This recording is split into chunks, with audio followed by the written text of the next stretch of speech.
ইয়াত এখন interactive screen আছে ইয়াতে আমি এক্সপ্ল'ৰ বুলি মাৰি দিম এক্সপ্ল'ৰ বুলি মৰাৰ লগে লগে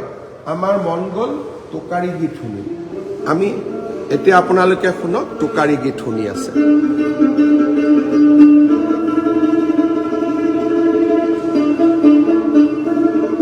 মই টোকাৰী গীত শুনিলোঁ মোৰ ঢোলটোলৈকে চকু গ'ল এইবাৰ মই বিহু ঢোল শুনিব খুজিম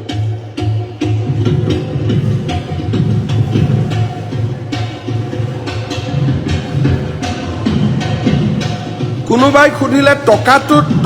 কেনেকে বলে মই এবাৰ টকাটোলৈকে গুচি গ'লোঁ এইবাৰ মোৰ মন গ'ল মই দবাৰ শব্দ শুনিম মই মাত্ৰ দবা বুলি ইয়াতে মাৰি দিম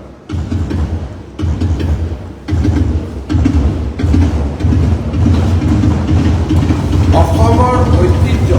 বিদেশী পৰ্যটকসকলৰ সন্মুখলৈ লৈ আহিবৰ বাবে আমি এই এটা ফিলিঙৰ ব্যৱস্থা কৰিছোঁ যাতে আমি গোটেইবিলাক আমাৰ মিউজিকেল ইনষ্ট্ৰুমেণ্টৰ বিষয়ে আমি বিদেশী পৰ্যটকসকলক দেখুৱাব খোজোঁ মই পেঁপা বজাই সামৰণি মাৰিম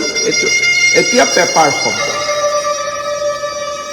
বিহু আহি আছে মাঘ বিহু আহি আছে অকণমান আপোনালোকক মই পেঁপাৰ শব্দ শুনিম